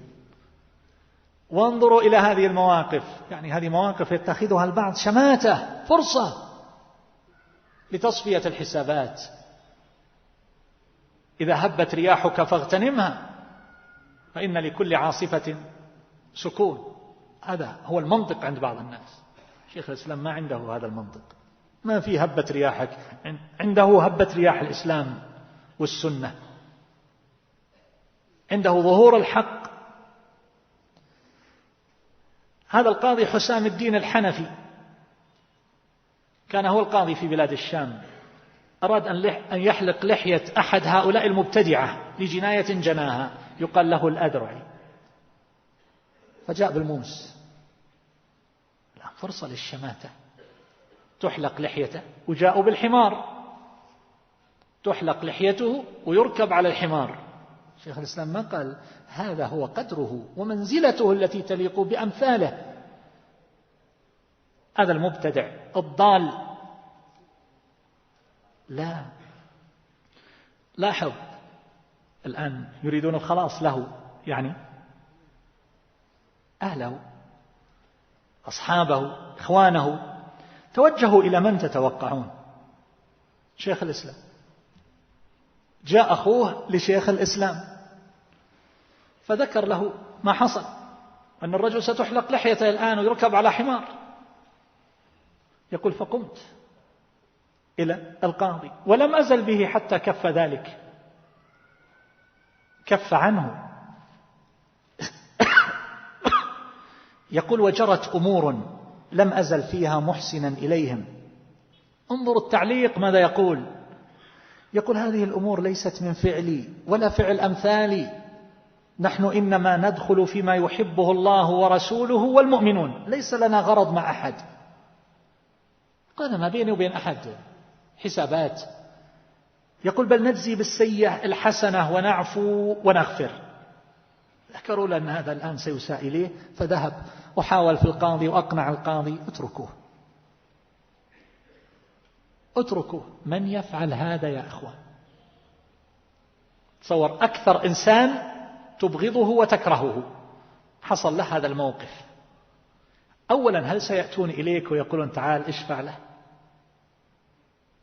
يعني أصحابه أهله، لكنهم يعرفون أنهم قدموا إلى نفس سامية وقمة سامقة. ما جاءوا إلى واحد صغير نفسه كقمع سمسمة. والله المستعان. انظروا ماذا يقول شيخ الإسلام. يقول وأنا والله من أعظم الناس معاونة على إطفاء كل شر في هذه القضية وفي غيرها وإقامة كل خير. اسمع ماذا يقول عن ابن مخلوف. شيخ الإسلام في السجن الآن، وابن مخلوف ابتلي. يقول ابن مخلوف لو عمل مهما عمل والله ما أقدر على خير إلا وأعمله معه. مهما عمل يقول ما أقدر على خير إلا أعمله معه، ولا أعين عليه عدوه قط. يقول هذه نيتي وعزمي مع علمي بجميع الأمور. يقول ما أنا مغفل، ليست سذاجة، مع علمي بجميع الأمور. يقول فإني أعلم أن الشيطان ينزغ بين المؤمنين ولن أكون عونا للشيطان على إخوان المسلمين. انظروا. يقول ولو كنت خارجا، يعني خارج السجن، لكنت أعلم بماذا أعاونه. كيف أقف معه؟ تقف مع من؟ مع ابن مخلوف، هو القاضي اللي كان يحاكمه قبل قليل. يقول لكن هذه مسألة قد فعلوها زورا، والله يختار للمسلمين جميعهم ما فيه الخيرة في دينهم ودنياهم. يقول ولن ينقطع الدور وتزول الحيرة إلا بالإنابة إلى الله. لاحظ تشابه العصر. يقول ما فيه مخرج إلا بالإنابة إلى الله والاستغفار والتوبة وصدق الالتجاء، فإنه سبحانه لا ملجأ منه إلا إليه ولا حول ولا قوة إلا بالله العلي العظيم. نحن لا مخرج مما نعيشه الآن من هذا التفرق والتشرذم وهذه الفتن التي نقلب بها إلا بالرجوع إلى الله والتوبة والاستغفار من قبل الجميع. ما أحد يزكي نفسه. انظروا ماذا يقول لمن أرسله نائب السلطان في بلاد الشام. هذاك يتكلم في عالم آخر، يظنك الفقهاء والقضاة الذين يعرفهم. سامحهم، اكتب انك حللتهم، اكتب انك عفوت عنهم. توين. نعم. يقول له فيما قال له كلام طويل. يقول هؤلاء الذين بمصر من الأمراء والقضاة والمشايخ، هذا الذي سجنوه وعقدوا له المجالس والمحاكمات والاستدعاءات المتكررة، يقول هؤلاء إخواني وأصحابي. يقول أنا ما أسأت إلى أحد منهم قط وما زلت محسنا إليهم، فأي شيء بيني وبينهم؟ ولكن لبس عليهم المنافقون أعداء الإسلام. وأنا أقول لكم، لكن لا يتفق أني قلت هذا. يقول لأصحابه الآن أيضا إن في المؤمنين من يسمع كلام المنافقين. هو كتب فيما بعد لأصحابه فيما حصل بينه وبين رسول السلطان. يقول هالزيادة ما قلتها له.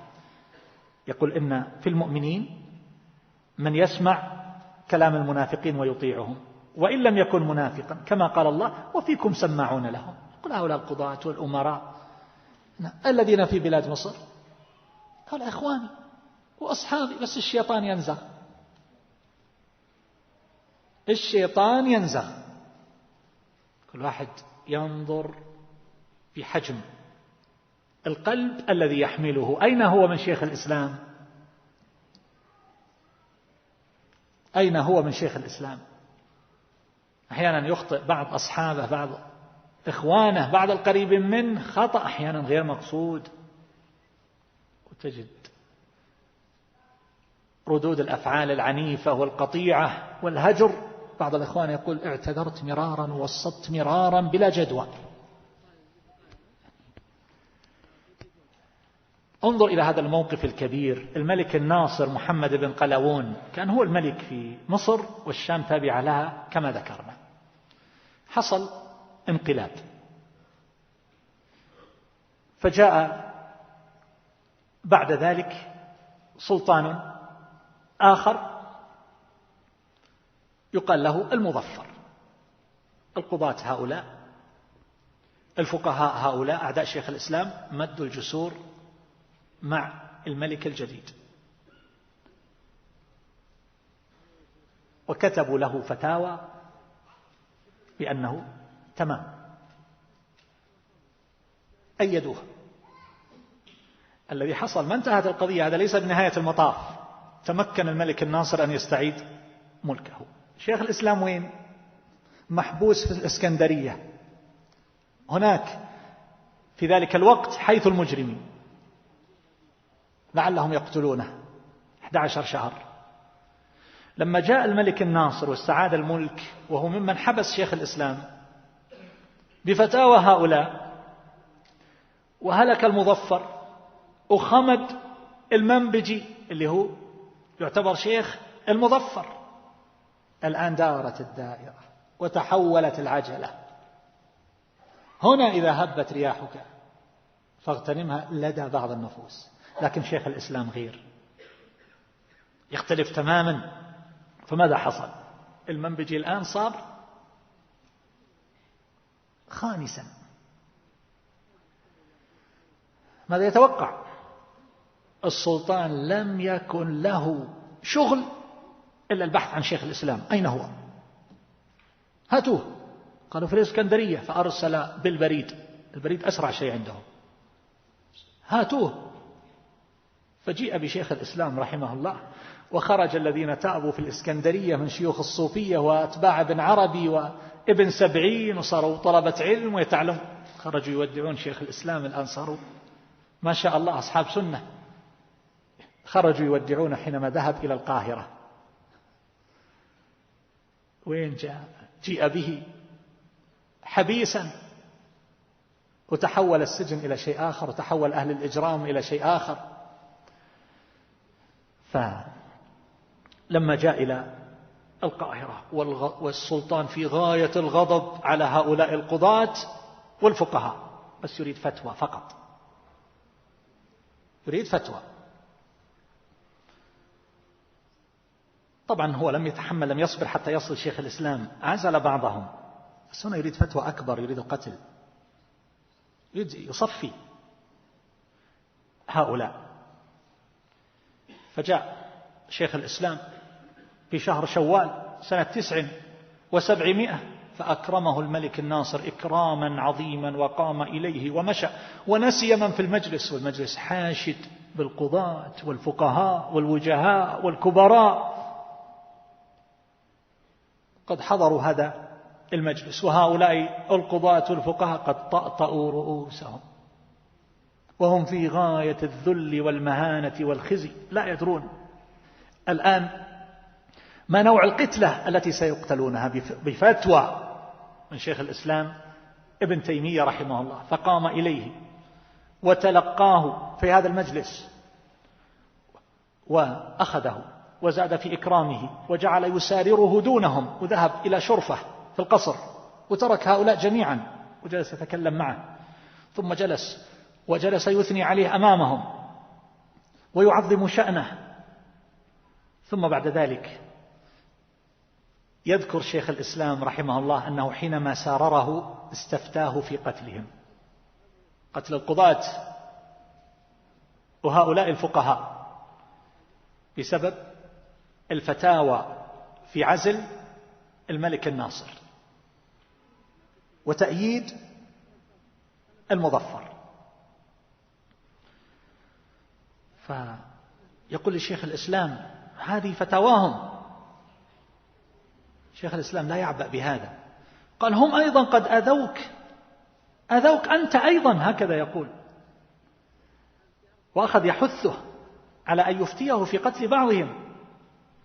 وإنما شيخ الإسلام يقول، طبعا أخرج له من جيبه لما رأى أن شيخ الإسلام لا يلتفت إلى هذا، أخرج فتاوى بخطوطهم، قال أفتوا بقتلك وحل دمك وكفرك، هذه خطوطهم.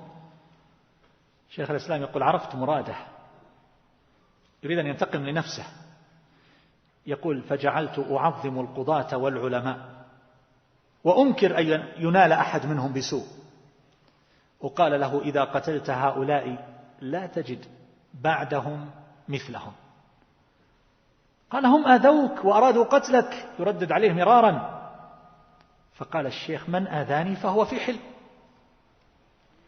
ومن آذى الله ورسوله فالله ينتقم منه وأنا لا أنتصر لنفسي، وما زال به حتى صفح عنهم.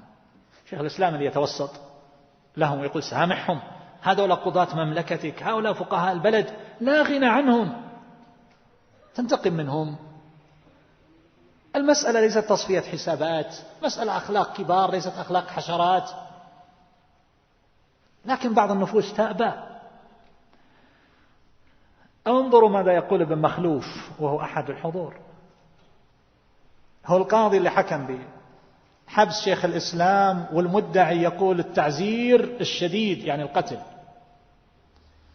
يقول ما رأينا مثل ابن تيمية، حرضنا عليه فلم نقدر عليه، فلما قدر علينا صفح عنا وحاجج عنا، جلس يدافع عنهم. من منا يفعل ذلك؟ يعني لربما المتأني يقول هات الأوراق هذه وهات هذه الفتاوى دعني أدرسها، ثم بعد ذلك أنزل على كل واحد الحكم اللائق به، تحتاج دراسة بس، أمهلني 3 أيام، 3 أيام فقط وتأتيك الفتوى على طبق من ذهب. أبدا أبدا. بعد هذه الواقعة الآن شيخ الإسلام في حال من التمكن، سكن في القاهرة وجلس فيها ينشر العلم، والناس يترددون عليه من الأمراء والجند والكبار والوجهاء والفقهاء، ويتحللون منه ويعتذرون ويتنصلون، سامحنا، نعتذر، أسأنا إليك، ما عرفنا قدرك. وإيش كان يقول؟ أنا قد أحللت كل من آذاني. ما في استثناءات، ما في استثناءات، أنا أحللت كل من قد آذاني. بهذا صار شيخ الإسلام. تظنون صار شيخ الإسلام هكذا مجرد أنه حفظ مسائل أو كتب رسائل أو ردود أو مناقشات؟ أبدا والله. الشيخ عبد العزيز بن باز رحمه الله، سماحة الوالد المفتي السابق الشيخ عبد العزيز رحمة الله عليه رحمة واسعة، كان يحمل نفسا كبيرة، وليس الحديث الآن عنه وهو أهل ليتحدث عنه، لكن سأله أحد تلامذته بماذا وصلت إلى هذا؟ محبة الناس لك. قال لا أحمل على أحد من المسلمين غلا، وما سمعت خصومة بين 2 إلا سعيت في الإصلاح. إذا كانت النفس مشرقة أقبلت النفوس عليها، نفوس لها إدراكات غير الحواس، فأحبته القلوب وأقبلت عليه لأنه كان بهذه المثابة. ابن القيم رحمه الله يذكر عن شيخ الإسلام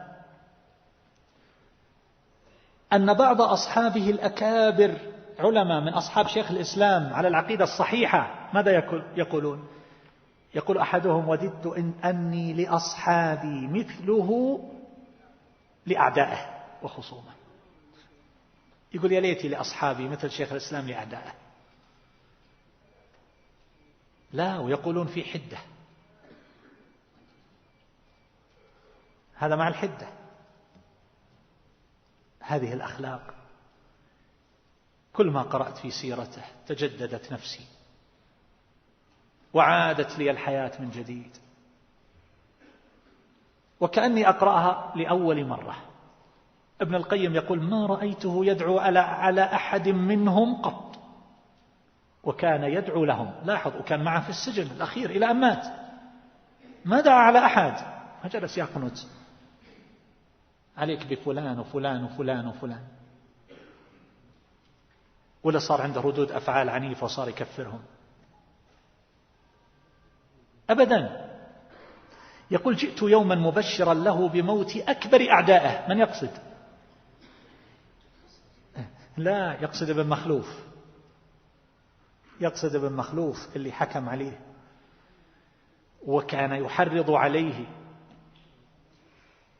أكبر أعدائه وأشدهم عداوة وأذلة. يقول: فنهرني، ما سجد شكر، لاحظ، لا، نهرني وتنكر لي واسترجع. قال: إنا لله وإنا إليه راجعون. غضب عليه، قال: تبشرني بموت رجل من المسلمين؟ ثم قام من فوره إلى بيت أهله فعزاهم. يعني ما اكتفى أنه يقول إنا لله وإنا إليه راجعون، لا، ذهب إلى بيته وعز أولاده أهله، ولا اكتفى بهذا، قال: إني لكم مكانة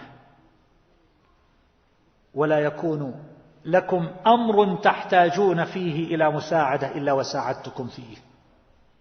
أكبر أعداءه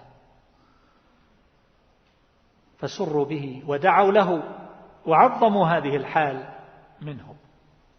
عرفتم لماذا كان شيخ الإسلام؟ المسألة ليست مسألة حفظ، وليست مسألة دراسة متون، وليست مسألة حمل سلاح في ميدان معركة. قبل هذا هذه النفس ما هي المطية التي يوضع فيها هذا العلم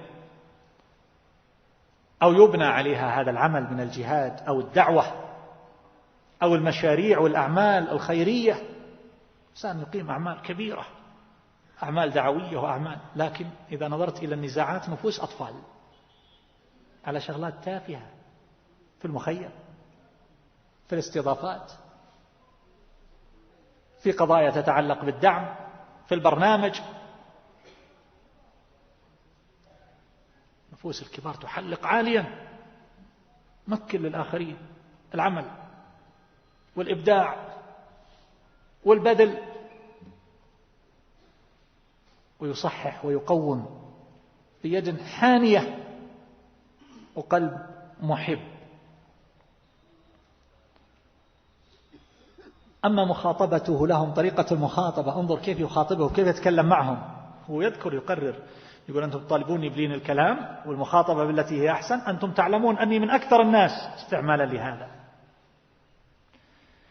انظر في رسالة كتبها للمنبجي، هذا الذي ما ترك شيء يحرض عليه.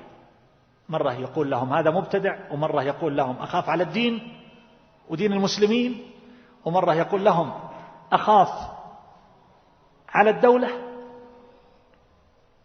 كتب له رسالة يقول له: من أحمد بن تيمية إلى الشيخ العارف القدوة السالك أبي الفتح نصر، فتح الله عليه باطنه وظاهره ما فتح به على قلوب أوليائه. لاحظ، هذا رجل يؤمن بابن عربي ويؤمن بابن سبعين، ورجل ما فيه انحراف يمكن من انحرافات الصوفية إلا تلبس ببعضه والله أعلم. وماذا يقول عنه؟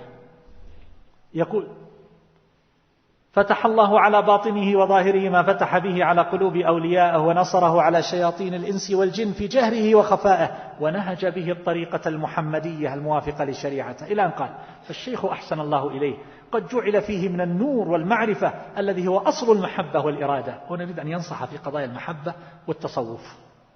إلى أن يقول في آخر رسالة: وهذا الكتاب مع أني قد أطلت فيه الكلام على الشيخ أيده الله بالإسلام ونفع المسلمين ببركة أنفاسه وحسن مقاصده ونور قلبه. وهكذا رسالته الأخرى لأتباع عدي بن مسافر الموسومة بالوصية الكبرى. هذول مبتدعة أصحاب بدع غليظة، ويرسل إليهم هذه الرسائل. ما أرسل إليهم رسائل نارية.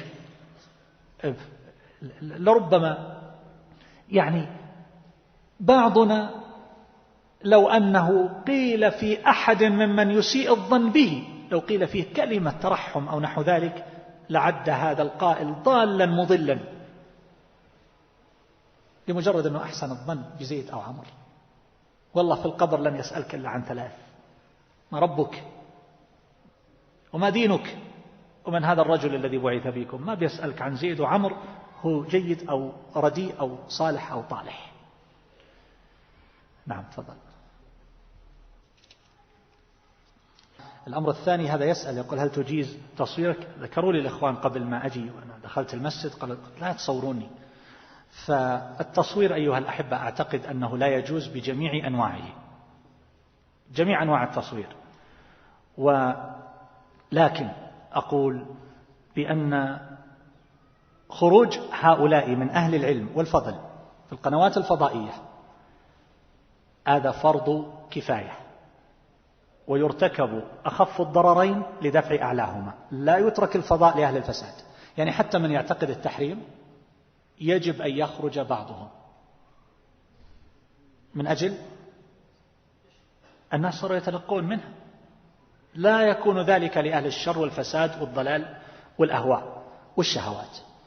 هذا هو المقصود. لكن أنا أرى أني لست بأهل لشيء من هذا، وأن الذين يخرجون فيهم كفاية، ولا يشترط أن يخرج الجميع ويتهافتون على الإعلام والفضائيات وما إلى ذلك. يكفي خروج البعض، ومن الناس من يحسن هذا. نعم.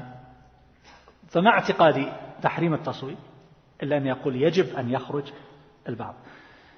أحيانا يقال لي مثل ما قيل الآن بأن ينقلون لأماكن أخرى خارج هذا المكان في سوريا وغيرها. أحيانا يقال في مخيمات بأنه ينقل لقسم النساء والساحة في المخيم. أحد الإخوان آخر مرة أخبرني أنه بعد ما انتهينا من المحاضرة قلت لهم طفوا هذه الأشياء، أنه ترك أطفى الأنوار وترك الكاميرا تشتغل، ولم أشعر بهذا. نعم. وأحيانا لا يزال ببعض الإخوان يقولون في نقص كبير في البرامج في هذا الموضوع، فلم يزل يلح كثيرا حتى يغلبني. فأنا أرى أنه يجب أن يخرج البعض وينفع الله عز وجل بهم. نعم. ولا يعني هذا أن الجميع يخرجون. نعم. وما كل أحد يصلح لهذا. نعم. فمن الناس من يصلح لمسجده، من الناس يصلح لحيه، من الناس من يصلح لمدينته، وليس للملايين. نعم. طيب، ننتقل إلى جانب رابع، وهو ما يتصل بجمع القلوب، جمع الكلمة وتأليف القلوب. شيخ الإسلام تقرؤون في ترجمته كان يعود المرضى ويشيع الجنائز ويقوم بحقوق الناس ويتألف القلوب ولا يحفظ لمتكلم عنده زلة. ما يجلس ويقول له تذكر سنة كذا وكذا يوم تقول الكلمة الفلانية، تذكر يوم كنا في السيارة يوم قلت كذا وانت تمزح، تراني ما نسيتها. إذا كنت ناسيها تراني ما نسيتها. بعض الناس هذه عقليته، هكذا يفكر، صلى الله العافية. نعم. في ترجمته تجدون ولا يتجهم مرآه ولا يتكدر صفه ولا يسأم عفوه. يقول والناس يعلمون أنه كان بين الحنبلية والأشعرية وحشة، يعني نفرة ومنافرة، وأنا كنت من أعظم الناس تأليفا لقلوب المسلمين. لاحظ، الحنابلة والأشاعرة، وطلبا لاتفاق كلمتهم واتباعا لما أمرنا به من الاعتصام بحبل الله. يقول وأزلت عامة ما كان في النفوس من الوحشة، وبينت لهم أن الأشعري كان من أجل المتكلمين المنتسبين إلى الإمام أحمد المنتصرين لطريقته. ويقول وكنت أقرر هذا للحنبلية وأبين أن الأشعري وإن كان من تلامذة المعتزلة ثم تاب، نعم، ومال إلى طريقة ابن كلاب، ويذكر لهم حال ويزين لهم التقارب والتآلف ونبذ أسباب الشر. يقول: ولما أظهرت كلام الأشعري ورآه الحنابلة قالوا هذا خير من كلام الشيخ الموفق، وفرح المسلمون باتفاق الكلمة. يقول: وأظهرت ما ذكره ابن عساكر في مناقبه، وتكلم في قضايا من هذا القبيل. يتكلم عن من؟ الأشاعرة، تأليف بين أهل السنة والأشاعرة. حنا أصبحنا في زمان يا أخوان الإنسان لو أنه أدى اجتهاد بفتوى في قضية واقعة في نازلة من النوازل،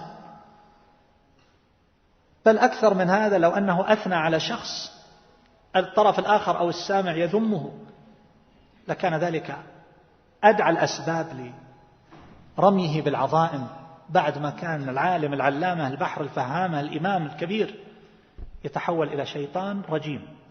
على ماذا؟ على أنه أحسن الظن بزيد أو عمر؟ ما تبين له الذي تبين لك من وجوه الضلالة والعمى. فإذا تبين له عند ذلك يمكن أن يتحول إلى مثل حالك، لكن لا تطالب هذا الإنسان أن يلغي عقله وأن يفكر بنفس الطريقة. أما الصبر والاحتمال وهو الخامس، هو يقول: فإن الناس يعلمون أني من أطول الناس روحا. وصدق رحمه الله. يقول: وصبرا على مر الكلام، وأعظم الناس عدلا في المخاطبة لأقل الناس دع ولاة الأمور. أما العدل مع الجميع والإنصاف من نفسه فحدث ولا حرج. يقول: كل من قال حقا فأنا أحق من سمع الحق والتزمه وقبله، سواء كان حلوا أو مرا، وأنا أحق أن يتوب من ذنوبه التي صدرت منه، بل وأحق بالعقوبة إذا كنت أضل المسلمين عن دينهم. يقرر هذا، يبدأ بنفسه أول، ما يقول أنا ترى لا، الكلام فيكم أنتم، ترجعون ولا ما ترجعون. أما كلامه على ذلك فهو كلام طويل، ومواقفه في هذا الباب عن العدل بجميع صوره وأشكاله فهو باب واسع للغاية. دخلنا في أوله وفروعه وذيوله طويلة، لكن أكتفي بهذا القدر الذي تيسر، فهو وإن كان نصف الموضوع أيها الأحبة، لكن أظن أن الرسالة وصلت. فإن كانت قد وصلت فقد تحقق الهدف. ليست القضية هي كلام كثير، مع أني لم أكد أخرج إلا إلى صلاة، مع أني كنت أزعم أو أظن أني مستوعب لسيرة شيخ الإسلام، قرأت كل ما كتب فيه مرارا، ولكن لما قرأت كأني أقرأ أول مرة، فبدأت كأني لم أقرأ شيئا، وفاء بحقكم واحتراما لمجيئكم. ولكني أظن أيها الأحبة أن الرسالة قد وصلت، فليست القضية تطويل كلام ولا طول مجالس، وليست القضية تسلية بذكر الأخبار والقصص، ولكن المعنى هو أن نكون مترفعين، أن نحلق عاليا، أن نتجرد من هذه النفوس، أن نتخلى عن أخلاق الأقران والبيئة التي لربما غلب عليها نوع من الهبوط في حال الخلاف. قراءة سريعة للأسئلة، وإذا جاء الإقامة أخبروني. هنا يقول إنها كانت له مواقف شديدة مع في قصة التتار والذين كانت له مواقف شديدة صحيح. وفي كلامه يقول لكل مقام مقال، لكل مقام مقال. فهو حين يتكلم عن أولئك الذين تمالؤوا مع التتر يتكلم بكلام شديد على هؤلاء. يقول: أخواتي يسألون عن كيفية الجمع بين هجر المبتدع وبغضه في الله وبين معاملتهم بأخلاق رفيعة وعالية. عصر شيخ الإسلام مثل عصرنا من وجوه كثيرة جدا. عصر الإمام أحمد رحمه الله وهؤلاء الأئمة الكبار كانوا أمام بدع تتفتق، بدع تطرح على الناس والسنة ظاهرة، والظهور لأهل السنة الأئمة الكبار أمثال الإمام أحمد ويحيى بن معين وعلي بن المديني وأمثال هؤلاء الكبار، كان أمام بدع تطرح ليغير الدين، ليكون دين المعتزلة مكان السنة. فجابههم شيخ الإسلام، جابههم الإمام أحمد، فكان هو الصديق الثاني رضي الله عن الجميع. كان أمام شر قد فتح له باب، فلا بد من الرد بشدة وقوة وصرامة، حتى إنه هجر أصحابه، أقرب أصحابه يحيى بن معين وعلي بن المديني، إلى أن ماتوا، لأنهم أجابوا ظاهرا في مسألة خلق القرآن ولم يقبل عذرهم. قالوا إلا من أكره، قالوا أولئك أخبرنا الله عما في أنفسهم. لكن شيخ الإسلام هو في عصر مظلم، هو في عصر مظلم، بدع وأهواء وضلالات، الحال تختلف. يقول ما القصد؟ لا انتهينا منها. يقول هنا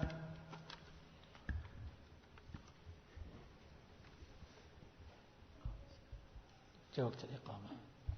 على كل حال الأسئلة كلها تقريبا تدور حول هذه القضايا التي ندندن حولها، وهي مشعرة بهذا الألم والجرح النازف في عصرنا هذا. فلعل مثل هذا المجلس أيها الأحباء وما شاكله من المجالس أن يكون طريقا للمعالجة، أن يبدأ الإنسان يعالج نفسه بالمجاهدات، أن يعالج نفسه، ينظر في سيرة النبي صلى الله عليه وسلم، سيرة الصحابة رضي الله عنهم، فهم القدوة الأكمل. وقراءة سيرة شيخ الإسلام رحمه الله نافعة في هذا الباب للتشابه مع عصرنا. فلو الإنسان اقرأوا مثلا الجامع لسيرة شيخ الإسلام ابن تيمية، طبع دار عالم الفوائد، جمع من الكتب أشياء كثيرة يمكن أن تقرأ.